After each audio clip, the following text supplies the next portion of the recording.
in any team environment, their mindsets is just based around they want to win games of rugby. All kids want to win, all adults want to win games of rugby. So the mindset from our point of view is we want to win every single game. And that is achievable to a certain extent, but when it's not achievable and that doesn't happen, it's about realigning their mindset to, well, what were the achievable goals? What were we working on this week? Like, yes, we might have fallen short with a performance, but actually, here's what we set out as our goals at the start of the week. We've actually ticked one or two of them off. Welcome to the M26Fit Podcast, where we explore the connection between having a strong mind and a strong body. Today's special guest is Andy Brownhill, professional rugby union coach. Welcome to the podcast, mate. Thanks for having me. Appreciate it. Appreciate your time. All right, mate, let's kick off with a little bit of your background and how your journey into rugby union began. So I'm currently the head coach at Churchy, which is a GPS school in Brisbane. But before that, I was I've always played rugby union from a young age, and then I got pretty lucky. I'd probably say I'm early 20s when I stopped playing and then got offered a coaching role. So that's where it all kind of started for me, coaching at probably 22, 23, and that's probably led me to work for a couple of professional clubs back in the UK. And then during COVID, I moved out here, and that's how I've ended up in this fabulous country. Yeah, I was going to say that accent, certainly not a good Aussie accent. So you were just early 20s when you moved over here. So I moved over here when I was 29. So I had probably about 8 years in the UK coaching for Worcester Warriors in the academy and Gloucester Rugby in the academy, working with sort of their boys aged 13 to 18. And then when COVID hit back home and I was furloughed from my current job, I got the opportunity to come out here and coach, first in Sydney, where I was for 2 years, and then moved here in January to Queensland, which was an experience because nobody told me how hot it was going to be when I first got here in January. Mate, well, I'm born in Sweden, so I can completely relate. Yeah. Mate, so when you're in New South Wales, who are you coaching down there? So I was working with a few teams there. So I was working with a school, but I was also working with Norths which are a shoot shield club, and also working with the Waratahs in their academy as well. So I was again working with those boys, sort of age 13 to 19, which is pretty cool. How would you describe your strategy, your coaching style, philosophy? So my philosophy is pretty simple. It's help get the best out of people, which it probably suits the age group that I work with, working with sort of young adult men.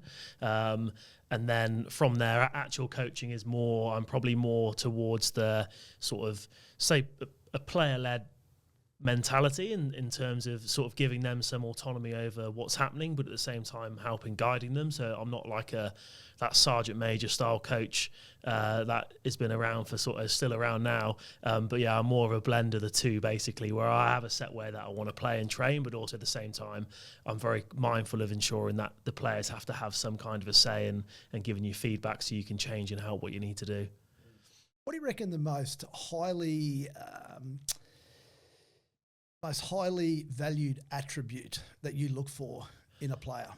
There's a couple, but the two main ones I'd probably say. Number one is sort of players' ability to, I'd probably say character is number one, that character work ethic type stuff. That's really hard to sort of coach. And then probably the second one, from more of a coaching point of view, is players just being sort of open-minded, sort of ability to, keep ears and eyes open, listening. Everyone talks about players being coachable, which is a huge term. But I'd probably say, those two things, probably work ethic, that character, and then coachability. What about attitude? How does that come in for you, and how do you rate the importance? Yeah, like attitude's pretty important. I've been coaching for 10 years, and so I've been around players that are highly skillful, really, really skillful, got all the attributes in terms of how they play a game of rugby you'd want, and then the attitude, sometimes can be lacking here.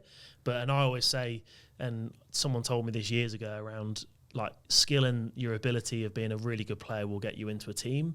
It might get you a professional contract, but then like your attitude and your character will determine how long you stay in that environment for, especially with coaches, turnover of coaching staff, all that kind of stuff in different teams you work in. Like, you can see players that maybe aren't as skillful, but their attitude and their characteristics are like they keep them around in the game for a long time.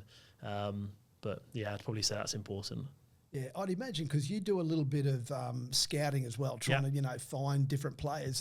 Is that something that you've gained over the years, the ability to be able to pick with a player, even watching them perform on the field, but you can see from their performance on the field in what sort of an attitude that player's got? Yeah, definitely. I mean, I've probably a large proportion of my job is scouting and looking for kids, whether before it was looking at kids who we could bring on pro contracts, or now in a school environment it's more around like scouting for scholarships. So yeah, anyone can go to a game of rugby and see that's the most talented kid, he's really skillful, but then from my point of view I always want to go and speak to the parents, speak to the family, find out what his family life's like, just because you usually get a good flavour off either one parent or both parents, kind of what they're going to be like, and then just seeing how they conduct themselves when they're not on the pitch. If you go to watch a tournament and their team's not playing yet, but sort of what are they doing, like all those little tiny things, like you probably watch them off the ball more than you do on it. But yeah, I'd probably say it's huge. Like you look at like family life, family structure, what that's like.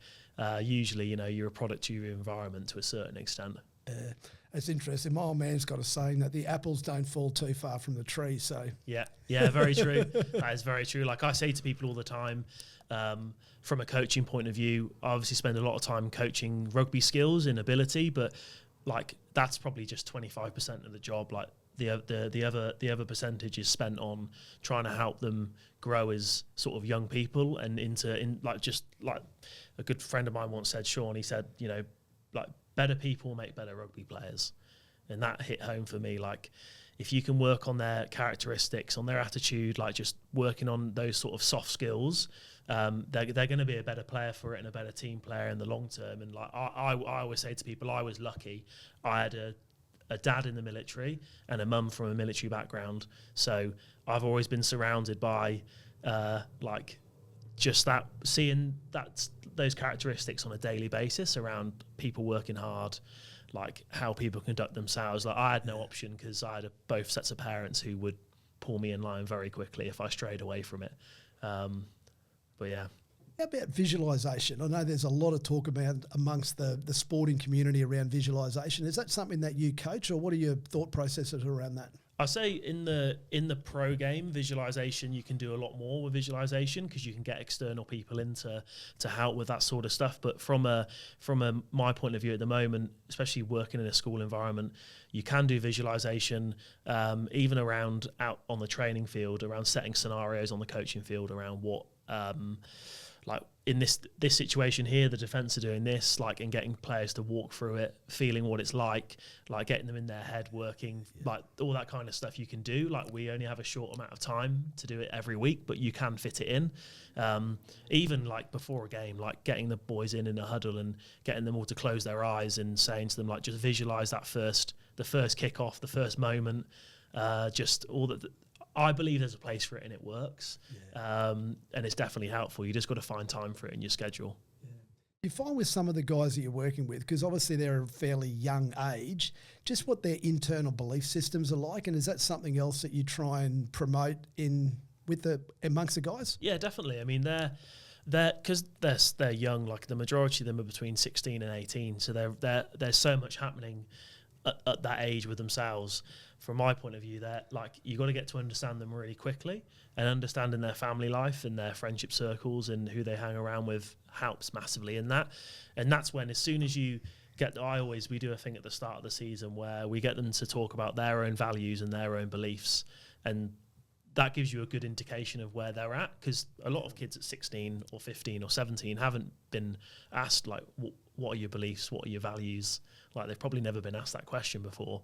And that's interesting, because then you can help those, like the ones who are unsure or might not know it, you can help them develop their values and their beliefs a little bit, because they've got to find their own. Like, I've got my own values and beliefs, and I don't want to push mine onto people, because people should discover their own, but it's probably just opening their eyes a little bit in terms of helping them discover what their values and beliefs could be. And then once they understand that, like holding them accountable to it, because that's their sort of life lessons that will help them like in 5, 10, 15 years time. Notice of some kids, how would you describe their mindsets? I'd probably say like in any team environment, their mindsets is just based around they want to win games of rugby, and like I want to win games of rugby. Like, I'm a terrible loser, but yeah, all kids want to win. All adults want to win games of rugby. So the mindset from our point of view is we want to win every single game. And that is achievable to a certain extent, but when it's not achievable and that doesn't happen, it's about realigning their mindset to, well, what were the achievable goals? What were we working on this week? Like, yes, we might have fallen short with a performance, but actually, here's what we set out as our goals at the start of the week. We've actually ticked one or two of them off. The third one or the fourth one, if we want to win the game, didn't happen, but it still doesn't mean we haven't, like it's been a wasted week, or it's been like we haven't achieved what we wanted to achieve. It's keeping it realistic with also at the same time being able to show them that you can tick off they've actually achieved a couple of things. Yeah. So I guess that falls into mental resilience as well, because there's that age-old saying that you learn more from a loss than what you do a win. Yeah, definitely. And I think it was like Alex Ferguson, the old Man United coach, he and I have the quote written on my wall in my office, and it's along the lines of, you know, you're a better coach after a loss than you are after a win, because you always go into that mode of self-reflection, and that's really important. Like, you've really got to take your lessons and your learnings from your losses, because that's where you find yourself. Like, that a loss shows people's true character, because, you know, everyone's been in winning environments and you win games of rugby and it's all great, but, you know, when you got to roll with the punches sometimes, and when you're losing games of rugby, and I've been in teams and I've coached teams where we've lost 4, 5, 6, 7 games in a row, but we've still had a success at the end of the season and the environment's been great. I've been in teams where we've won 7 or 8 games in a row and the environment and the culture has been terrible. So it's all about taking what you can from losses. And I'm a big believer is, like, honestly, like, losses are great. Losing games of rugby, as much as I hate it, is really good, because you can self-reflect and you can pick lots of learnings from it. Yeah, you mentioned culture. How would you describe the culture that you're trying to create? My culture, I want to create an open culture, and what I mean by that is I want young men that are in my teams to be able to express themselves and to be able to form opinions themselves and to be able to sit down and have conversations. I always say to the players, if you don't understand something or you want to challenge me on something, please just ask the question.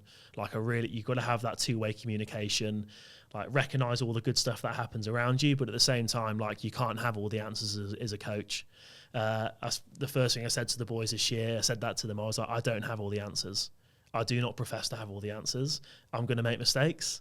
I'm going to make lots of mistakes. But from my point of view, like, I'm here because I want to try and create the best possible environment for you boys to develop. And if I do make a mistake, ask me about it. I'll own up to it. And then as soon as you say that, I think it just creates that two-way communication where if the boys do make a mistake, they're more likely to put their hand up and hold themselves accountable. Because if I make a mistake, I'll put my hand up and say, I've messed up there. Yeah. I just wanted to touch on and chat about some of the challenges and pressures that you have as the head and the head coach out at Churchie. How do you find, what are the most difficult things that you deal with? I'd probably say it's always around the goal is to win. We want to win the GPS competition, the school competition, every season. That's the goal you set out. And sometimes, and because we only play 8 games a season, it's almost like a World Cup where you have to near enough. You can afford to probably lose one game. You got to win every game near enough. So the moment you lose 1 game or 2 games, you unless other results go your way, you're not going to win. So then that resets for the players, because the players then are like, well, we're not going to win the competition, so what's the point? Type mentality, and that's what coaches can think as well, because we want to win. So that's one of the biggest challenges, is being able to keep the coaching staff and also myself and the players on track. That we might not be able to win the competition this year, but we're trying to set something up for next year. So this is what the building blocks and the foundations we're putting in place now, because we're working towards the process of winning something, but that isn't going to come short term. Like, that is something that's going to happen next year, the year after, but as long as everyone's on the same goal as we're building towards it, and then that's when, at the same time, am I helping players get rugby representation? So are players being picked up for the Reds, or are they being picked up for league teams? Like, are we still developing really good like people and players, so that they're able to excel outside of school as well, because that's still a win for us. Like, yes. Like if they come, like we've had lads this year who were playing third 15 rugby last year, 4-15 rugby, who worked on their skills in pre-season, got into the first 15, and now they're signing pro league contracts or pro union contracts. So that's a win there. Like that's huge. That's a great win. Yes, obviously for the team collective, yes, us not winning the competition, it doesn't look like that. But in terms of like how, like being part of that and helping them push themselves to those goals, that's a pretty big win for me and for all the people that help at the school as well. Do you get any issues from parents? Obviously, the parents on the sideline trying to be coach. Yeah, I think you do. You get a little bit here and there, but I think they just want, like with all of us, like you just want what's best for the boys. And if your son's playing for the team, you want what's best for him. Like I say to them all the time, like I just want what's best for your boys, and I'm here to try and provide that environment to the best of my ability. So I wouldn't say there's so much issues. They're just like they just want what's best, as we all do. And then it's just about engaging them and having the conversation with them. And because I'm only fresh and new into the school, like when you're new in any environment, people don't know who you are. So you've got to work really hard on that engagement piece to build relationships with key stakeholders, parents, old boys, people who have a big presence in the community. But like the parents are great. They're really supportive, really supportive, which is great for me and great for the other coaches. But yeah, we all just want what's best, and then that's when if results don't go your way, sometimes you can feel the pressure. But my dad always said to me, don't think too hardly on like criticisms of people you wouldn't take advice from, which is probably is helped me a lot. Where like if people want to criticize you in any aspect of your life, and that's happened in coaching, you're always getting criticized everywhere I've been. But my dad always said, like, if you're not willing to accept advice from them, just don't worry about it. Like, just water off a duck's back mentality. And that's taken me, and I still struggle with it now, but the older I get, I think with more experiences, the better I am at doing it. Fantastic. Now, work ethic that we touched on earlier. Do you think is that something that kids are born with, or is it something that you can train and coach? I think it's like that sort of like nurture nature type argument. But I personally believe, my personal belief is that work rate or work ethic, or I believe it is a skill and it's a talent to be able to work hard on a daily basis. Come in, do your work. You go to the gym at 6 a.m, you then go to work, or you're in a professional environment, like just being able to turn up and consistently perform and work hard is a talent. I don't think, I think people are born into environments where they might have two parents or one parent who might have been a successful athlete. They might be a successful businesswoman or man. And like you will like inadvertently take those characteristics on from your parents if they display them on a daily basis. Like others don't, because of the families they're from. Like they might just have a mum that's bringing them up, and the mum's got 4 kids, so she can't, like, she is working hard, but it's hard to display that when you might not have 2 parents in the house, or vice versa. And that's where I think the role of the coach can come in, because I do think you can help show them what work ethic looks like. Yeah, what that attitude looks like. Yeah, because I know when you're doing your scouting that you'll travel up into some of the country areas. Yep. Just touch on that for a minute, just what you found overarchingly as far as attitudes and work ethics are for kids that come from a country farming background. So I do a lot of travelling, go to watch rugby games all over the place and all over the state, which I didn't realise you have to sometimes fly to, because I didn't quite realise the size of Queensland, especially with New South Wales as well. That was an eye-opener moving to here. But yeah, I'd probably say what I found is that a lot of the kids from like country backgrounds, from farming backgrounds, they have ability to work really hard because of the environment they're born into. And even me speaking to, especially the past 3 or 4 years being in Australia, and I speak to lads who are from farming backgrounds, and I'm like, oh, like, what are you doing now? You're going back home for school, like now school's finished, and they're just like, oh, I'll just go and work on the family farm. And I'm like, what do you mean by that? And they're like, oh, I'll be hay baling 12 hours a day. I'll be helping with the cattle, like all that kind of stuff. These boys are doing it from 10, 11, 12 years old. Like, then when they come into the like rugby environment, they are usually the hardest working kids. Like they're covering 7 or 8 kilometres a game. They're making 15, 20 tackles. They just won't. Even if they're 3 or 4 scores behind, they don't stop working. And I do believe that is from what they see with their parents working on the farm, their brothers or sisters working on the farm. I think it has a passed down effect. And like I say, they're the lucky ones because they've been around it. And they're the ones you want to sort of build your team around almost, because they display those work, that sort of attitude and work ethic, whether they're in the gym early before anyone else at 6 a.m. They just get on with their business, head down, do what they need to do. But yeah. Do you think that's contagious amongst a team when you get players like that can be quite influential and people are trying to live up to their work ethic? Yeah, definitely. Like I'd say it definitely is contagious. Like you have 4 or 5 of those boys in your team. Even like in an adult environment, you have 4 or 5 of those lads and people do see it, and people are like, oh, why is he doing that there? Why is he doing that? Like, who's told him to do that? No one's told him. He just goes and does it. And like the more you get those around in your environment, the better it's going to be, because it's that whole thing. If you don't want to be seen like you're doing less than somebody else.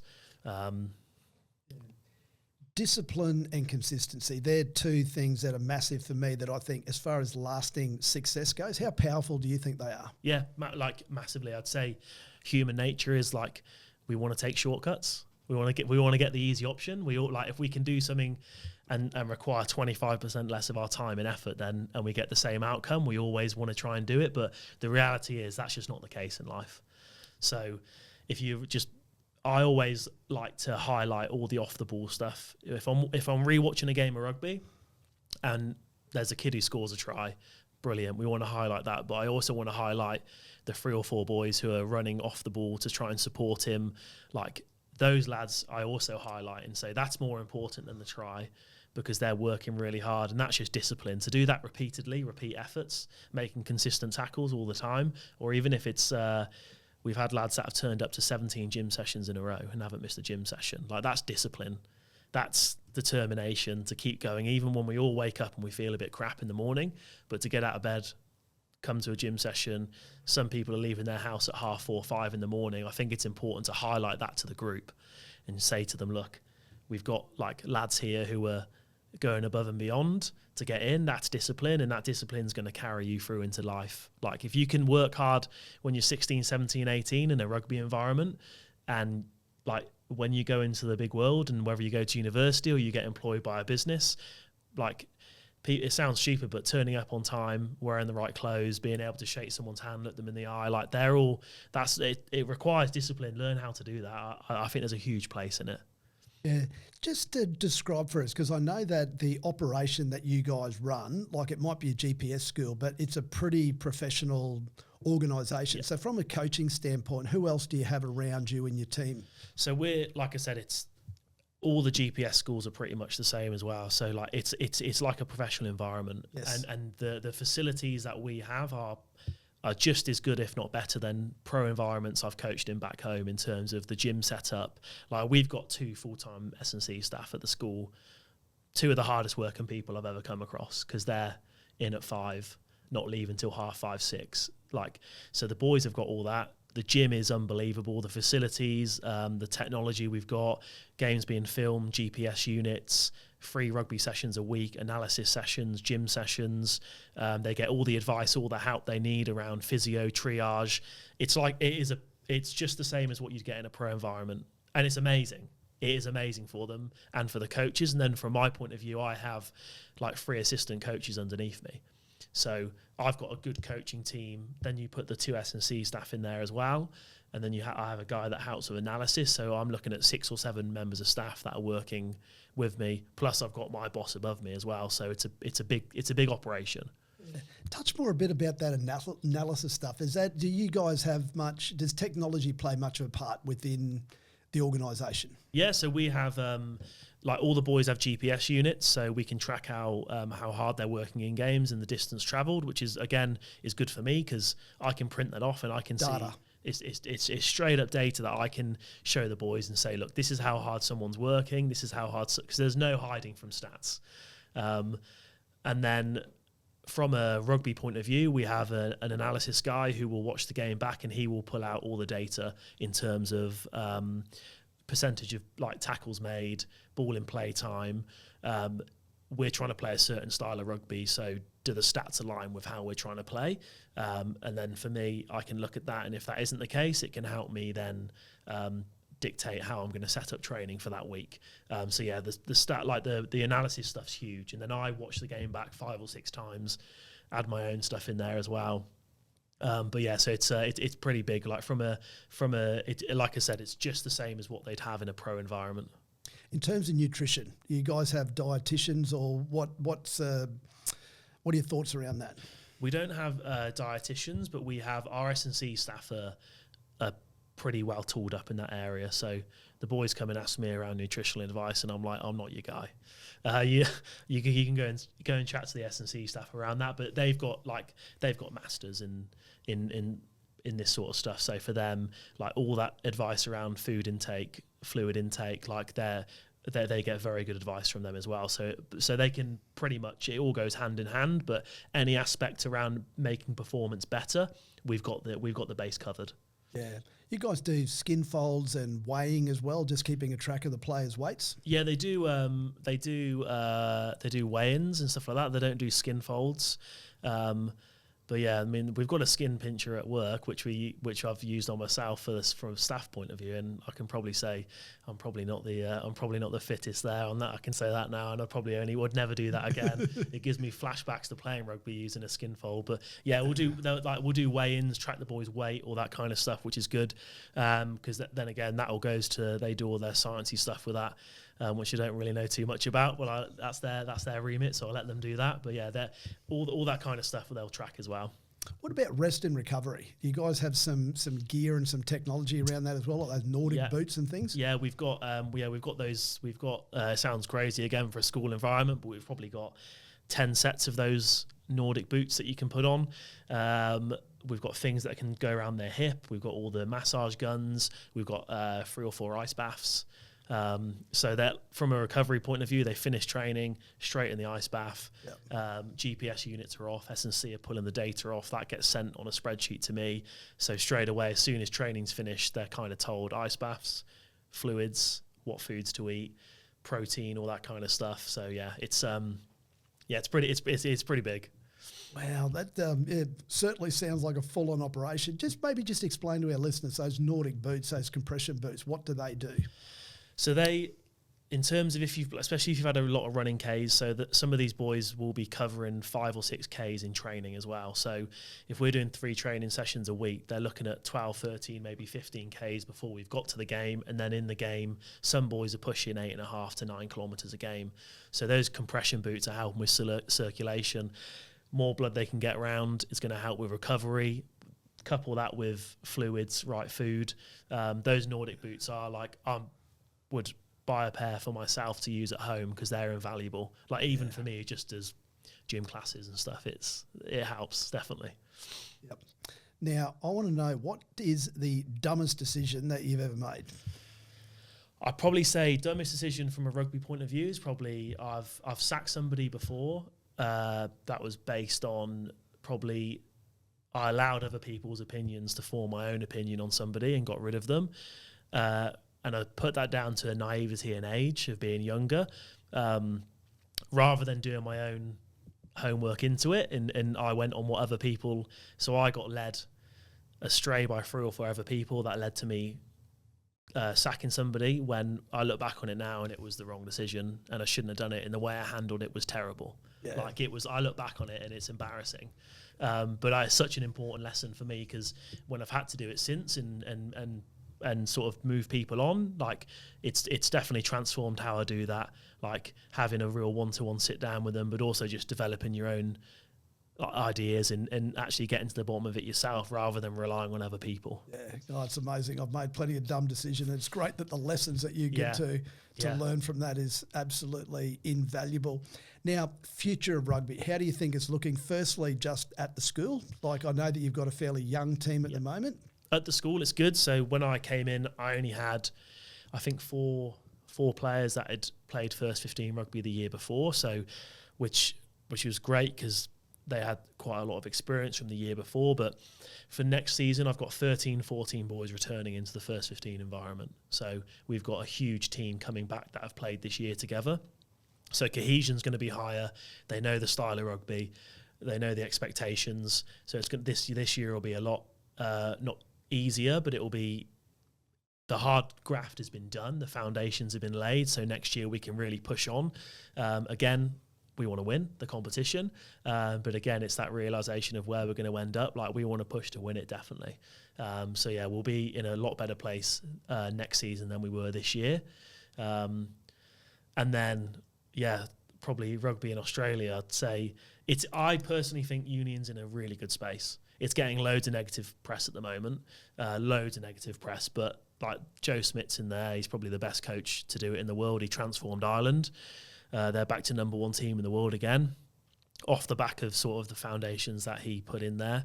But I'd say it's in a good place. The young players they've got coming through. When I was in New South Wales with the Waratahs, I was lucky enough to work with a lot of boys who have gone on. One of them in particular has gone on at 20 years old to make his debut for the Wallabies. So they've got loads of young, fantastic talent that's coming through, and they're also Union boys. Yeah. Like they want to be here because they love playing rugby union, not rugby league, which is what's important. And there's a good young base of players that are coming through. That it just takes time. Like it's just the process. Like I think they've gone through a big transition period where older players have retired, and that just takes time to fill the void. Like England went through it. England rugby we got like the Wallabies knocked us out of our home World Cup in 2015, and everybody thought it's disaster stations for England, but they turned it round and got to consecutive World Cup finals. So I think it's in a good place, and what people just need to remember is I'm a union purist. So rugby union is a global sport. Yeah. And that's the separation for me, is it will always be a global sport. The Wallabies played the All Blacks, Bledisloe, they had 65, 70, 75,000 people watching the game. Game's definitely not dead. If there was 10,000 people in that game, I'd be worried. But the Union is thriving. The results top end haven't gone the way that people would like, but that's life in sport. But I love your passion around the subject. Do you think because there's been a lot of poaching that happens in sport, and like you mentioned, that there's rugby league has got probably a bigger following in Australia than rugby union does, but rugby union obviously on the world stage. But have you seen any of that firsthand, where you've got players that great union players, and yet rugby league comes and snatches them away? Yeah, there's plenty of boys, especially plenty of boys playing in the GPS competition at the moment that haven't been signed by union teams, but then league teams have come in and signed for them, and they I suppose in a way they haven't snatched them. It's more league, like credit where credit's due. The process they put in place to signing a kid is awesome. Like the way they get around the family and get around the kid is great. Like I've learned plenty going into league environments, like going into like Manly Sea Eagles, for instance, when I was in Sydney, and seeing what they do there. Like they have got it down to a T, and it is a well-oiled machine. So yeah, there are a lot of lads who have the choice. I think they all like if a league team's looking at you or a union team's looking at you to sign a pro contract, you've definitely got the choice, and then it's just down to what's going to be best for you and your family. I know like league can offer a bit more money in those early stages, as opposed to union can't. But yeah, that's where it just comes down to like the kids we do sign for union, they're here because they want to play union. They could have all played league. Like it's a massive crossover in skill. Both sports complement each other really well. Yeah. But yeah, I definitely say there's definitely been you get lads that have moved over, but like vice versa back home in England, all the like league guys come over to union because that's where they can earn the money. The sport is a lot bigger. Like league's big back home in the north, but not so much anywhere else. So it's almost vice versa there. Interesting. Do you think you have any future Reds or Wallabies in your ranks at the moment? Yeah, definitely. I'd say there's 3 or 4 boys. Probably I won't say any names, but there's definitely a couple of boys in there that have the capability to go on and play a very high level of rugby. I'd say you could roll in the dice on any player if they're going to be a Wallaby or not. But you can probably say there's a few lads in there that have got the skill set and they've got the attitude and just that work ethic they'll get pushed pretty far, and they have the ability to go real far. And the school's got a long history of producing wallabies. You've got Pocock, Quay Cooper. There's a lot of younger boys now that are in the red setup that have come through the school, and it's the same with the other GPS schools as well. Like Nudgee produce a lot of professional rugby players, but yeah, there's definitely a few in there. So watch the space for a few names anyway. Fantastic. So you've touched a lot on how and processes you put in place to try and get these players from where they are to where they could be from a development perspective. What do you do personally from a professional development perspective? Well, I always say to the boys, like, I'm not coaching you to like who you are at the moment. I'm trying to coach you to where you could be one day. So that, like, in terms of if they play a position that I didn't play, I can get someone in to help them in that area. So all the on-field stuff is really easy for us to work on, setting up training sessions for individual skill development. But the big thing is around like individual player plans, like IPPs for players.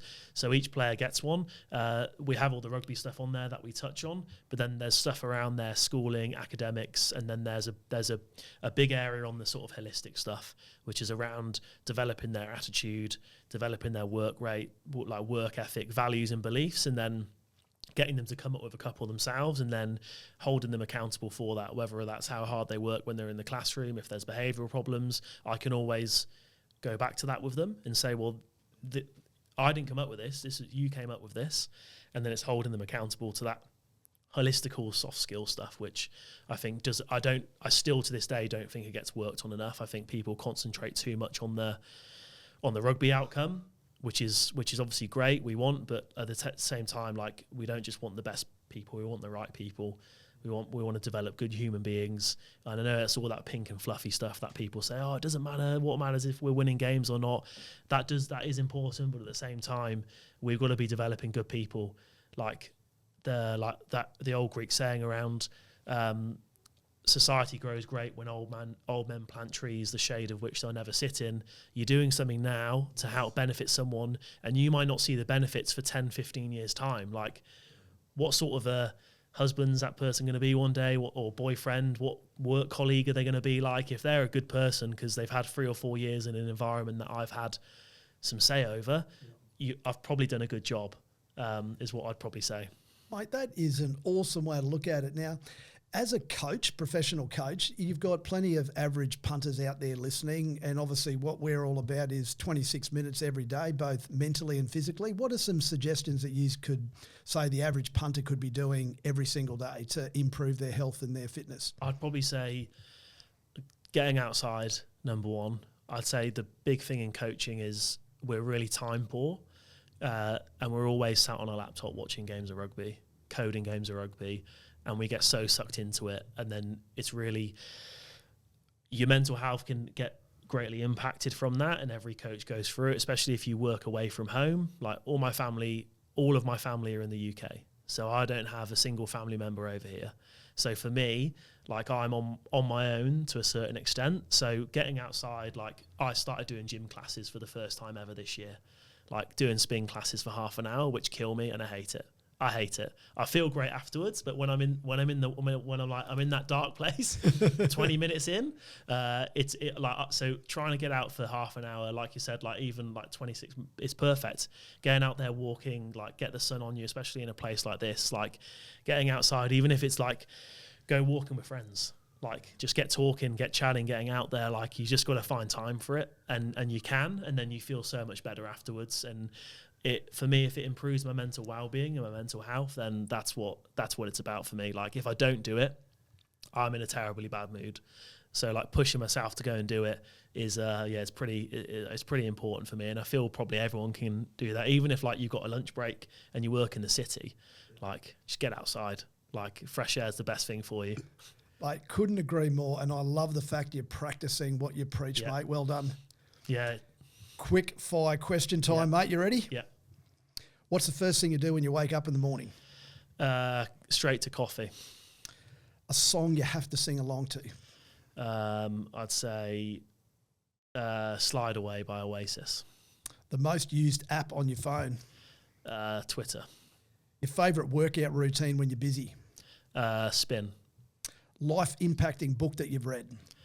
Sir Bobby Robson's autobiography. Something we should all do more of? Give people a hug. Go-to stress relief activity? The gym. An overseas city you could live in?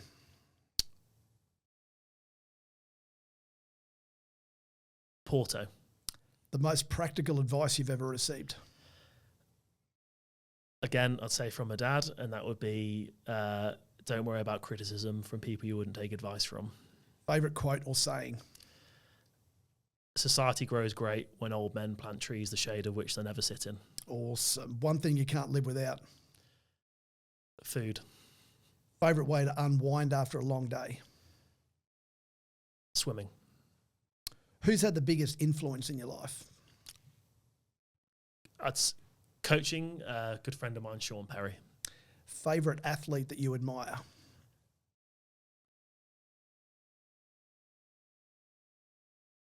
Martin Johnson. Best part of your job? Working with young people. What gives you motivation and inspiration? Working with young people. All-time favourite movie?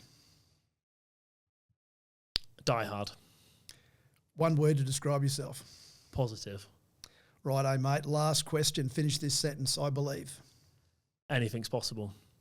Mate, love it. Thanks very much for your time, mate. Appreciate it. All the best for next season. Thank you very much. Appreciate it. Thanks for having me on. Now, if you've enjoyed this episode, we have a small favour to ask.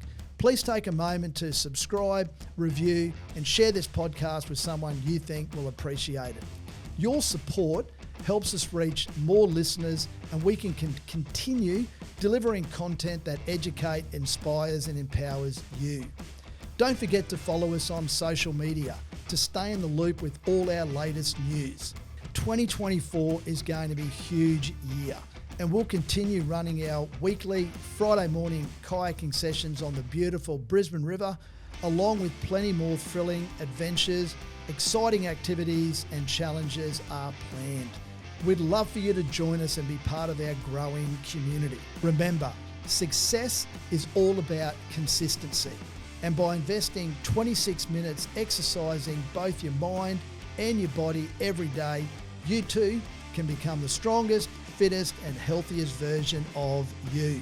So stay tuned and stay active.